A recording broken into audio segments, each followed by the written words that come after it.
Okay. All kinds of noise going on outside. I think we might be live. Hold on. Hold on. Oh yeah. Let me double check. Aloha. Let me let me just double check some stuff here. I think we might be live. Where's my YouTube at? We're live. We are live. What's up? We what's what up though? How you doing? I am doing fine. I'm doing pretty dang good to honestly tell you the truth. Yeah, me Next too. question is how are you doing? I'm doing good. I'm doing pretty good. You got to hear that. Yep. You got to hear that. I Um. can't see anything. All I can see is the screen of both me and you, so I can't see the activity that are taking place. But is there any purple energy in the room? Um. That. Let me see. So I have a difficult setup here. I'm trying to keep it simple over here, so that they just kind of see us here. So Yeah. I'm gonna pull it up over here on my iPad and see what's going on YouTube. And oh, and I got to share the link too, so people know that we're live. Um. Oh, but just so everybody knows, this is the Princeology podcast. Oh yeah. Yeah, we're back in action, Oh yeah. Back at it. You feel me? doing what we do. And my phone was acting weird. It still is acting weird. We gonna give it all that I got on my end. We can't go I'm back. trying to figure out why do I always pick the. I don't even pick them. They just come to me. The charges that doesn't belong or whatever it is. Yeah, Or maybe it's not too much energy on the phone, but misplaced energy on the phone. I need to restore it more. you just need a new charger. That's all that comes down to, basically. Because I've been charging it, man. Like, for real. Other than that, yeah, man, I'm feeling good, man. It's been a minute. It's been a minute since we tapped in.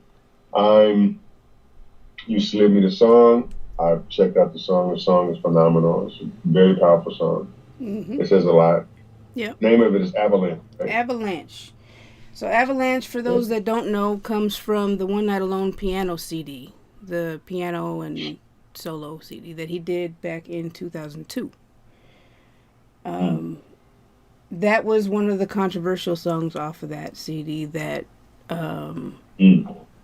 I think people took issue with during the One Night Alone tour, um, Mm-hmm. for obvious reasons. If y'all haven't heard Avalanche, man, you need to go and check it out. Like, it gets direct, honestly. It's a direct song. Yep, yep. Literally. So let's see, copy this link, and I'm going to share it because I don't see any activity yet. But yeah. So just in general, what did you think? Um, I believe it spoke about historically where we're at right now with politics. I believe that what he spoke about then with Abraham Lincoln, I think it was a pretty powerful statement That was a pretty and one that I bold statement. bold, powerfully bold statement. You know what I'm saying? And it brings clarity to acknowledging the fact of how systems are being operated this way. So it only makes sense to me that that's a lot more accurate than what one person will probably want to accept it as. It's pretty truthful, if you ask me. Right. You know, yeah, pretty powerful song. Honestly, it really is. Um, I think just in general, at any given time, that's something that needs to come to light. Um, I think it's a song that I decided to pick for today because obviously today is Juneteenth, and there's a Yep. lot going on in the world right now with those issues, with not slavery necessarily, but just with our history repeating itself. Yeah. Yeah. And so I thought that that was a really important song to highlight because he said a lot about our history, and Mhm. it fit. And that's basically what we've been talking about is how his songs are fitting for today, even songs that he'd written, 20 some years ago. So Yeah, for real. this was a fitting one, I think, that we should highlight. So, yeah, Literally. yeah, And highlighting is what we're gonna do with this one. that's absolutely what we're gonna do. Yeah. So, before we get into it, though, go ahead and let people know what you've been doing with some of the rallies and the protests and stuff that's been happening with. Your face just got really Uh, big when you. hey. Um, no, I've been just caught up in the process of us, dealing with some of these realities that we've always known as Black people. We've always known the realities is here. We've always known. I mean, everybody, honestly, when we narrow it down, everybody's been knowing how hard, Black people have it globally. Not just here in America, but people know how hard we have it. And so to be a part of, you know, I like to say correcting the narrative Right. because I find people to get more comfortable with acknowledging that the Black situation, the Black crisis is matter.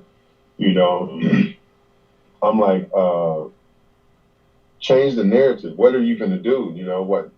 Quit showboating and what is pony show? Like when it gets into Black Lives Matter, I believe the Black Lives Matter movement has become a pony show for a lot of variety of different hidden agendas and reasons of people attaching themselves in. So I think it's a joke. I don't think it. I don't. As a Black person, I deal with this. We struggle every dang second. You know what I'm saying? So this show pony show that they're doing with Black Lives Matter to show people I care. See, I'm doing this. And Black people too. I'm like, it's just a lot of negative to it, and I don't have the energy for it. So I've been speaking in places just to bring my perspective. This is became more business, and the presidents is the ones manipulating a lot of this stuff, and for votes and side and favoritism and choosing up and stuff. So just being involved, man, and being involved and falling back at the same time. So that's where I'm at. Right. So, And what have you seen as far as like being in the community, like the involvement?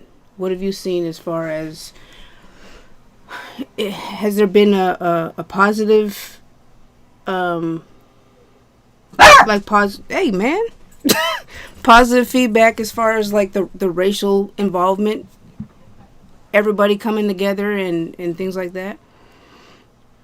yeah, yeah, and that's always beautiful. That's always a good thing. Honestly, that makes sense to unify and be collective and to be diverse. I just feel that, people are using it more of even evil people, even racist people, they're using it as the reasons to stay hidden. You know what I'm saying? It's like swinging a flag saying Black Lives Matter and still wanting to go and hang Negroes at the end of the day. It's like, oh, they won't expect me. So I look at it like that. I look at it from all those different angles here. As far as the awakenings, a lot of people are waking up to the propaganda behind it. And I just feel like, we, as Black people, I'm gonna speak for me. I'm tired of being the wave that people ride to get their agenda, get their point across, and that's what we're in right now. They're using our wave to get their whatever hidden subliminals that they got going on, Right. and and I don't care for it, not one bit. Well, I think you're always going to get that no matter what. No matter what. Yeah. There's going to be a hidden agenda in everything.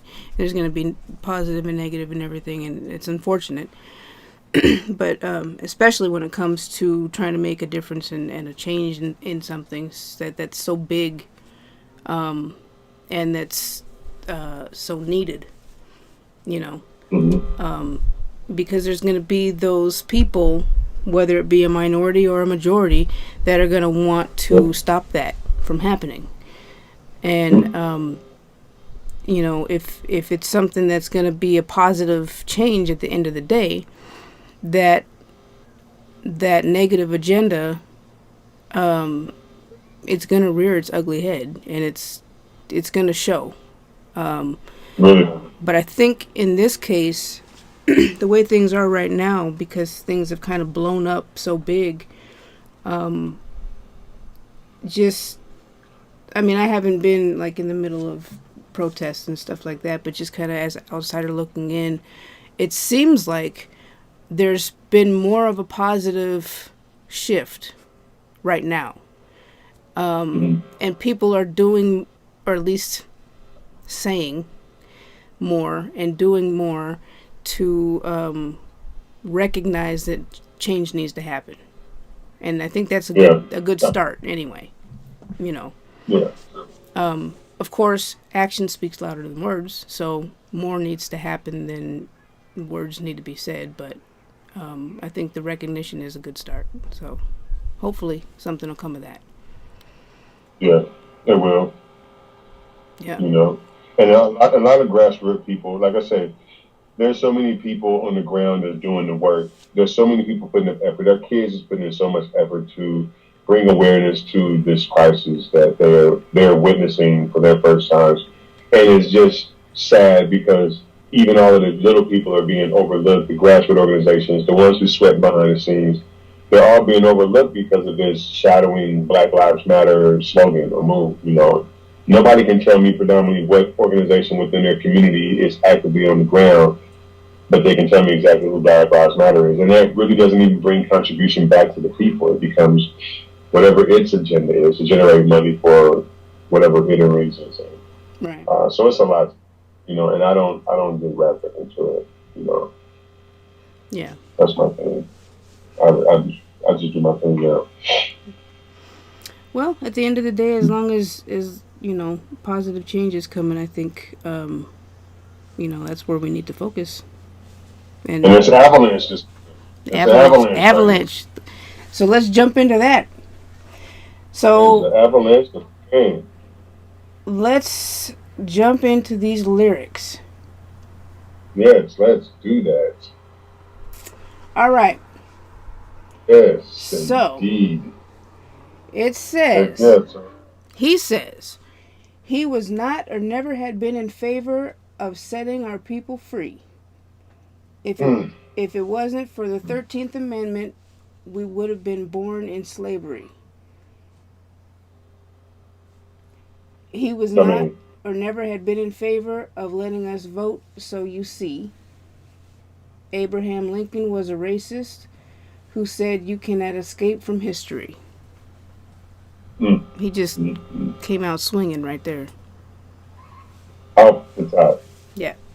Off the top. And that segues into what I was saying a little bit earlier about there's so many evil people, especially behind the Black Lives Matter movement. There's so many evil people with evil intentions that are extreme racists, but Mm-hmm. hide their they would hide their true intentions behind the Black Lives Matter logo or the emblem or the hashtag.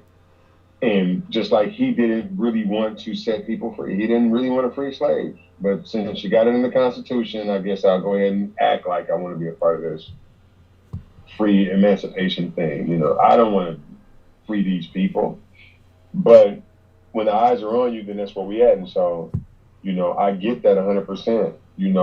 They don't, and it's the presidential state. The presidency positions are all racist positions because it's all been white people all the way up to this point. Even Barack Obama he was one of the worst presidents ever especially when it comes to black people. And we don't even realize how much he undercut us, you know what I'm saying, in this whole process of him being president. It's a lot to unpack with that dude that we don't even realize because we're so focused on him being a black president. So these presidents, government don't want us to be free, you know, at all. Yeah. So I dig that Prince said that. And to call him what he is, Abraham Lincoln was a racist. Regardless of how many people he freed, he didn't want to do it. No, he You didn't. know, at all. And I think that's a well, obviously that's a point that's taken out of the history books. A lot is taken out of the history books, but they just focus on Abraham Lincoln freed the slaves. Well, yeah, he did, but he didn't free all the slaves, and Right. he only For freed one. yeah, and he only freed the slaves because it was kind of like, well, it's kind of a good look right now, so I might as well go ahead and do this. So that was there was an agenda behind it. Not because he truly cared and really wanted to do that for the Right. betterment of black people or anything like that. That's it. So the next line is, well, the chorus. Like the snow coming down the mountain that landed on Wounded Knee, nobody wants to take the weight, the responsibility. Which, yeah, no. At the end of the day, That, say that again. course means it says so much to me. Go ahead. No, go ahead. I think the snow, the avalanche in itself, the song Avalanche.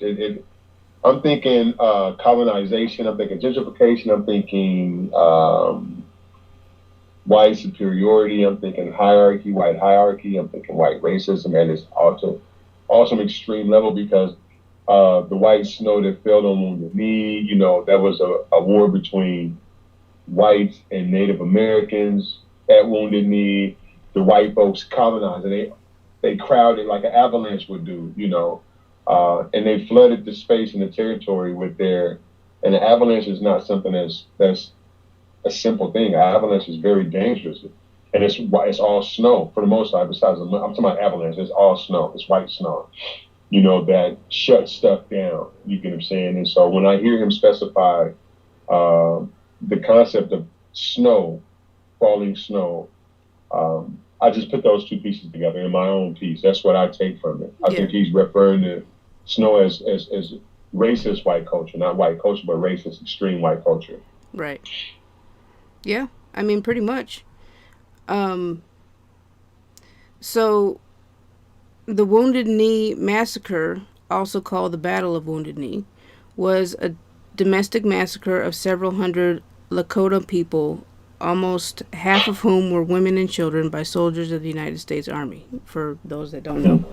So, if he's specifically speaking on that, that's what that is. Um,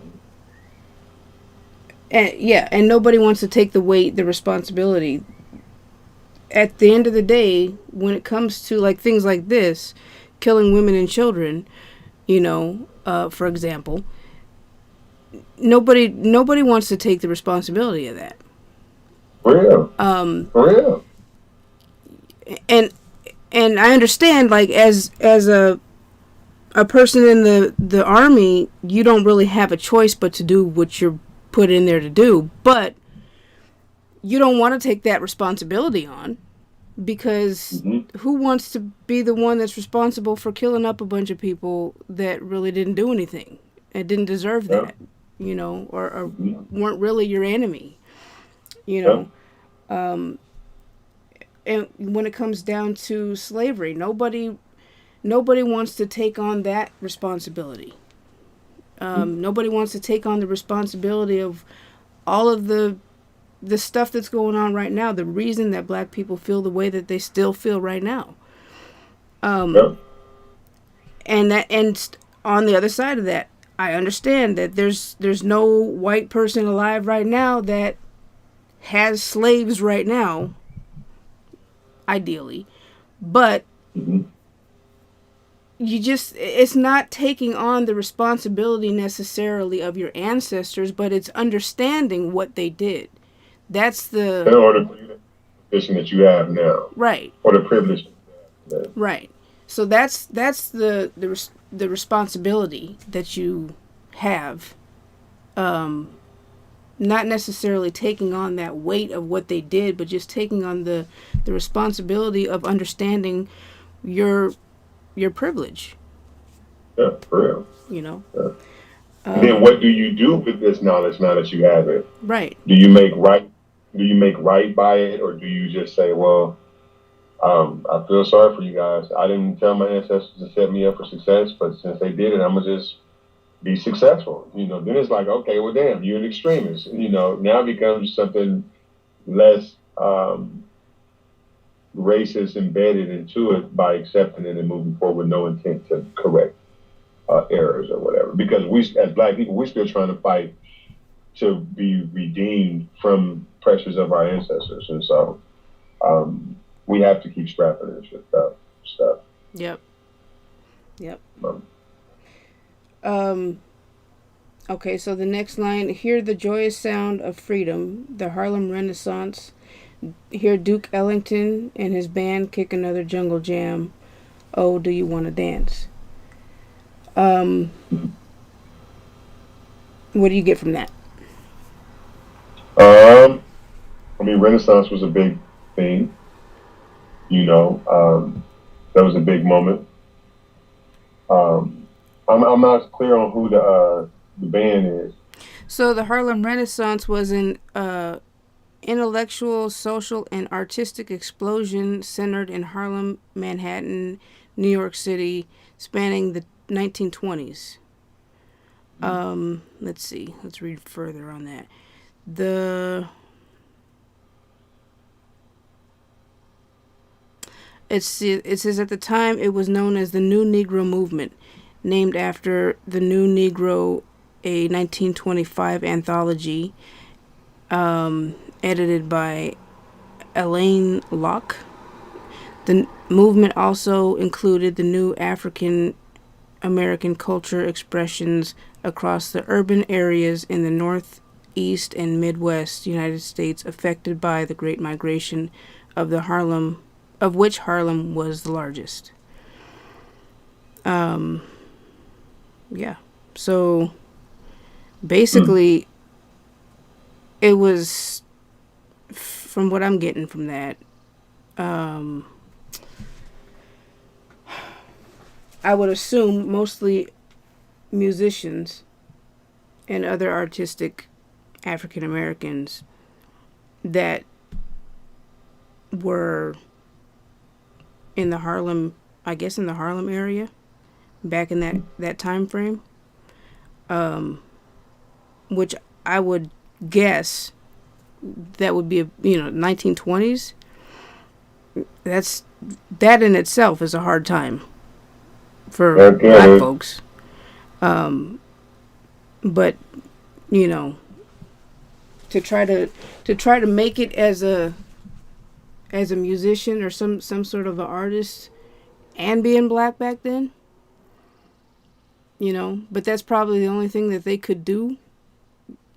To entertain, to feel connected, to survive, Yeah. really, though, because that's around the time when movies and stuff was starting to unfold and music was starting to get into that conjunction. Yeah. A great means of survival. Right. I would agree. The New Negro Movement was the other name. I wanted to see, it said something about the participants.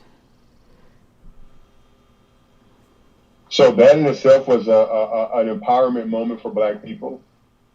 It was probably like that historical hip hop scene when hip hop was great here. Yeah. Because that's what everybody wanted to do, a hip hop artist, a b-boy, b-box, and breakdance, and whatever it is in that arena of hip hop, that was that era of boom then to be those people. Yep. So it just says various artists and social critics. The outcome was mainstream recognition of cultural development and ideas of the new Negro. It was in Harlem, New York, and influences from Paris, and also known as the New Negro Movement. So yeah. Interesting. I didn't know that. That's good to know. I had heard of that before, but I didn't know.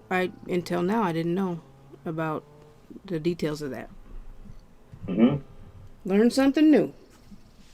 Don't you know? And then I wonder why hip hop stemmed from the Harlem, New York, East Coast area. Hip hop stemmed from that branch.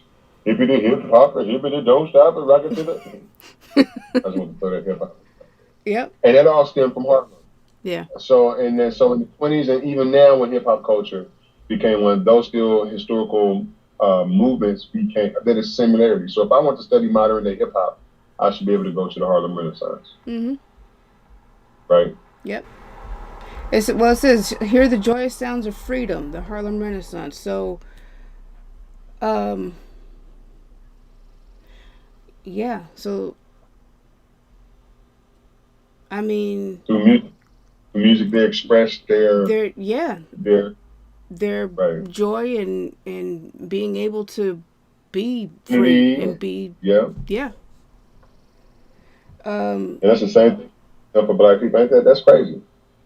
I mean, and that's the thing. What? Yeah, black people they go to. That's the first thing they do is turn on the music. You know, grab an Right, instrument and do something. You know, turn it up. real. Hear Duke Ellington and his band kick another jungle jam. Oh, do you want to dance? Who's that lurking in the shadows? Mr. John Hammond, with his pen in hand, saying, "Sign your kingdom over to me, and be known throughout the land." All right. What are we thinking about that? Uh oh, we're losing connection.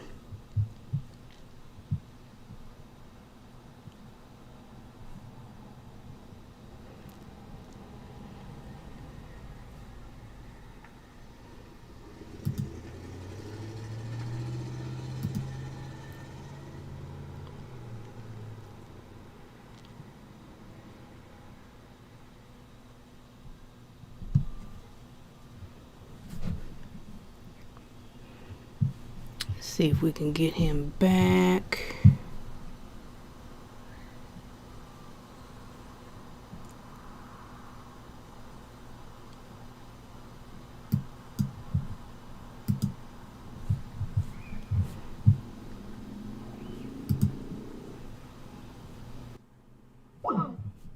Uh oh.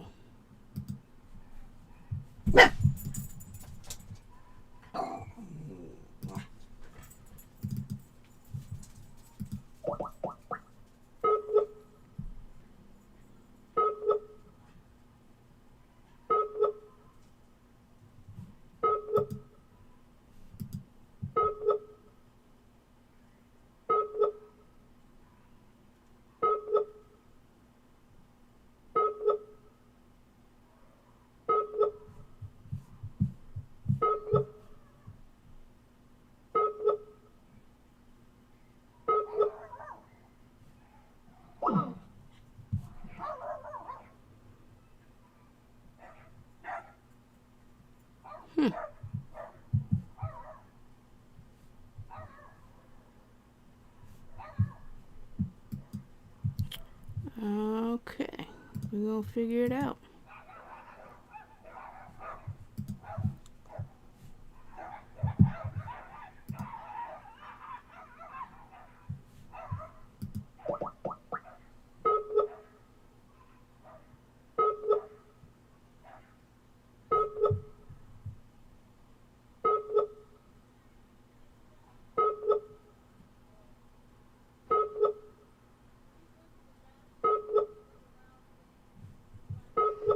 Technical difficulties all the time. So, what we're going to do is go ahead and call this part one since we can't get threat back. And then call um call the next section part 2. That's what we're going to do. How about that? All right. Until we can get him back.